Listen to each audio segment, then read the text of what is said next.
Hey everybody, this is Jesse B. Gilmore, agency transformation coach and founder of Niche in Control, creator of Leverage for Growth. And I'm Lucas James, founder of Twiz.io, which scaled from $0 to $200,000 a month with my own agency. We are the hosts of Leverage for Growth podcast agency leverage episodes. We know that in order to scale your agency successfully, there are multiple shifts that need to happen within the founder's mindsets, skill sets, and leadership styles. We are on a mission to interview marketing and PR agency owners on their journey to 6, 7, and 8 figures and leverage the lessons from their journey to save you time, energy, and money in order for you to get your agency to the next level. If you find value in these episodes, watch the case study video to learn more about Leverage for Growth and how we successfully scale agencies quickly at nicheincontrol.com/case study. That's nicheincontrol.com/case study.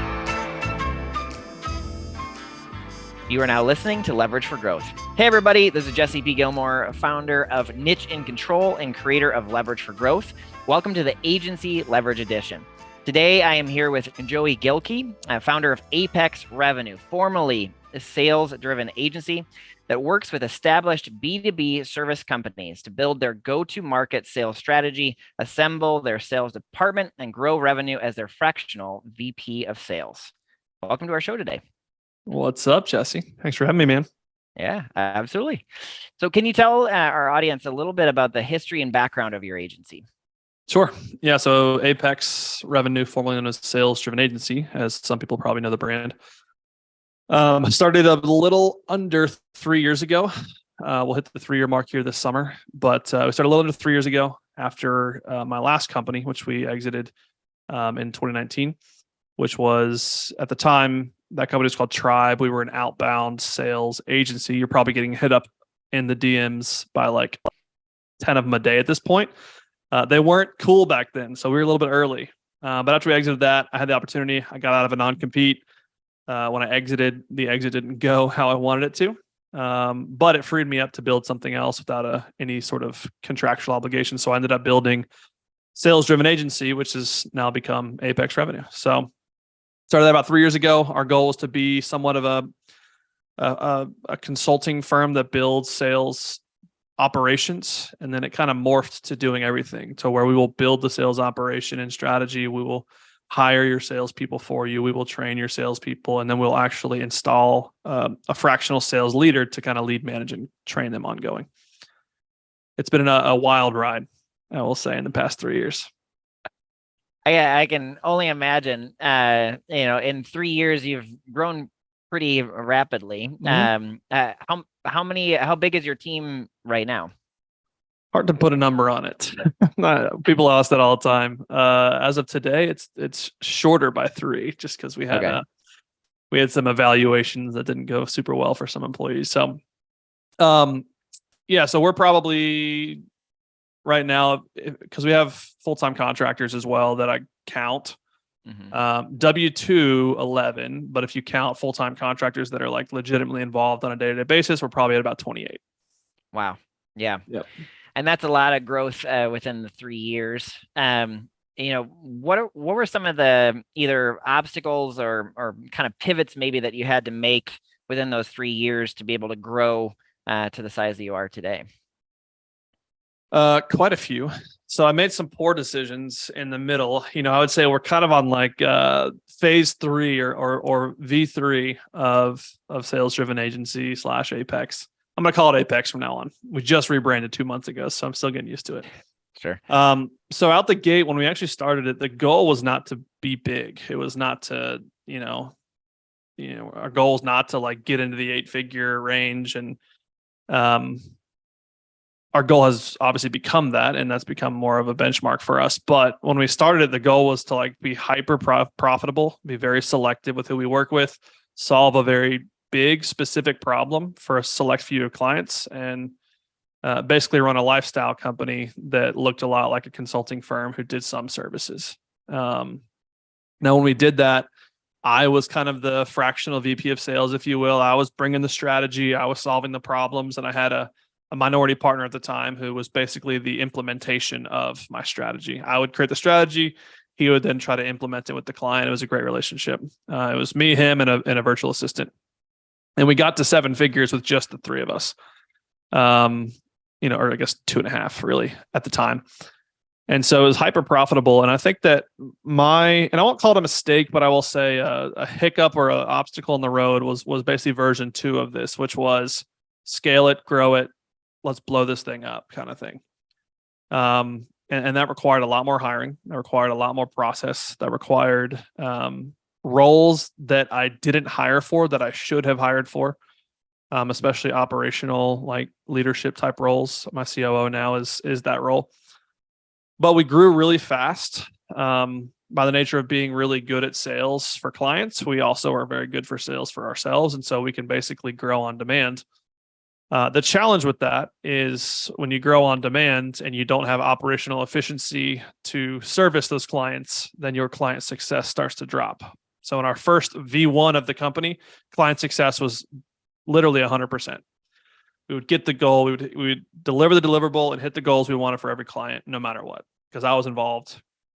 As we grew, client success dropped down to like 70%, which was a massive issue for me because I'm a perfectionist in some ways. And so I hated that, but we grew really fast. So top line grew, bottom line shrunk, right, in terms of percentage wise. But that was the cost of growing and hiring and all those types of things. So that version 2 was a very painful season. Still is, still feeling the ramifications of V2, of just fixing and operationalizing and streamlining a lot of things. And then version 3 came around, which was, okay, operational efficiency, cut the fat, Pareto principle, 80-20 rule. Don't do everything for everyone. You can't solve every problem. Let's be excellent, world-class at the few problems that we know we want to solve. And that has proven to be the model that we're really running with and seeing a lot of success and naturally a lot more profitable because of it. That's awesome. I like how you're talking about your business in different versions or phases. Because a lot of times people will take version 1 and they'll hold on to it and say they're in version 2, but they're not actually making the switches. Mm-hmm. How do you, this is not obviously your first business. So how do you know when to make those pivots? Sometimes it's probably proactive and other times more reactive, but how do you know when you're like, version 1 is done, let's move on to version 2? Well, it's a great question. I think there's a lot of levers you can pull on in business. And so the first and most important one I would argue is the product market fit. And so if you think that you have product market fit, but the market isn't naturally coming to you and responding to your product, then you don't. And so you have to pivot until you find the right messaging, the right business model, the right positioning that enables you to even get the opportunity in the door. To even service them is a whole nother thing. And so those are levers you've got to figure out. If you don't have opportunities in sales, then operationalizing and streamlining doesn't matter. And so that's the first thing you got to really consider. If you don't have that, then you have to be willing to pivot and move and change and all those types of things. The second is once you get people in the door, the second lever is getting the success that you sold, right? What is the thing that I sold and how do I do it? Right. And so if I'm getting people in the door, but they're not seeing success, well, then I need to be able to pivot how we deliver. And the next level is, okay, if we're getting people in the door and we're delivering success, but profitability is suffering, well, then I can get top line going and I can operationalize what we do. But if bottom line isn't there, then I need to either change my pricing model and increase my pricing, or I need to become more efficient and find profit drivers in the business to drive bottom line up. And that's a lever you can pull on and be willing to pivot how you model your business. And then the final one is kind of like your scale. Can I do this and can I get things off of CEO and leadership's plate that can still drive revenue and have product market fit, deliver client success, deliver profitability? And that's when you really kind of get to that last lever. So there's a bunch of different areas you can pivot. I'm still pivoting to this day, and I will probably still pivot for the next 3 years until I really land on like all the things, if that makes sense. Yeah. It's a journey. Yeah. And I think that people are afraid of that. I think people are fearful of one of my mentors said this to me, it was really powerful. I think sometimes we're afraid of pivoting and changing the model because we have people dependent on us and we don't want to let people down and we don't want to give people whiplash inside the organization. When my mentor said this phrase to me, it rocked my world because I was like, I don't want to I don't want to pivot again and give these people whiplash who've been here for the past 2 pivots and we're just now getting some traction. He said, Joey, if you are in the business of hiring smart people and you pivot and you either have to let them go or they leave because the pivot, people who are good at what they do land on their feet every time. Every time. He goes, businesses who don't pivot and don't change to be necessary do not. Statistically speaking, most businesses fail. And so you have to do not what you think is best for everyone, but you have to do what is required for success. Right? At the end of the day, if you don't do what is required, you can't be successful. That's the only prerequisite to success. Right? And so I think that's the thing that really clicked for me of like, I've got to be that wartime CEO sometimes that makes hard decisions and does things that makes people uncomfortable, and even be willing to have people leave and or get terminated because they don't fit the future model. And I've got to kind of be the savage person that does that, whether that seems cold-hearted or not. There's a lot of jobs on the line if I don't get this right. Not just the 1 or 2 or 5 or 7 people that might be affected by this pivot. Like, what about the future people of this company? Like, their jobs are on the line if I don't get this right. So long-winded, but that's kind of how I see pivots. I love it. There is kind of like this determination in an entrepreneur where they go from trying to win to playing to win. Yep. And the playing to win is like based around commitment. And what I hear from you is just like being committed to making the pivots necessary for long-term vision to come in, as opposed to the way it feels like when you're having to let go people or change. What's interesting about the market is, back to that statement about like doing what is required to be successful, is the market doesn't care if you tried your best. The market doesn't care if you're a good person. I mean, like, I think bad people eventually get found out, but the market doesn't care if you do right by your employees. The market doesn't care, right? And so if you want to be in existence and continue to provide jobs and make impact on your clients and make the money and wealth that transforms your life and the generations behind you, you've got to be willing to do what is required. And the market only cares about you doing what is required for the market to buy your product, and you deliver that product to the market. Mm-hmm. Passionate about about that subject, because I think we're too soft. Yeah. Well, that's awesome. And I know on your journey, you've learned a whole bunch of things. You've already given a lot of advice for anybody that's listening. If someone might be maybe like 1 or 2 steps behind you, like they're just maybe going through a different phase or they're making a change, what would be kind of like some advice that you'd give them, maybe to shortcut their way? Yeah, I think make decisions that drive profitability. Do not continue to invest in things to buy yourself time for it to turn over. Right? What I mean by that is if something's not working, don't continue to invest in something, especially when you're early and young. Don't continue to invest in something just to buy yourself time to, like, if I just continue to stay alive enough in this particular world, I'll figure it out eventually. Like, no, like, cut the fat when you need to cut the fat and go make the decisions you need to make. So that's one. Some other advice is kind of along the same lines I've been talking about, of like, don't be ruthless in the sense of lacking empathy and lacking kindness, but be ruthless in the sense of making decisions that you need to make. There is an 85% fail rate of businesses for a reason. And so 85% of people who start a business will not be here in year 5. And that's just statistics. It's not even me being a jerk. It's just like 85% of you listening to this more than likely won't be here if you don't do the things that the market requires of you. And so you have to make ruthless wartime CEO decisions.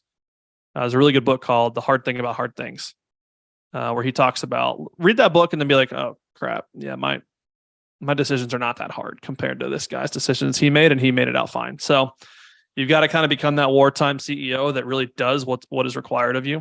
And that ruthless, I think, has a negative connotation to it, but I think ruthless just means living a life and making decisions that are based on a conviction that you possess. Mm-hmm. Awesome. Yep. So what is the best way for people to get in touch with you, or do you have any offers for them that they could take advantage of?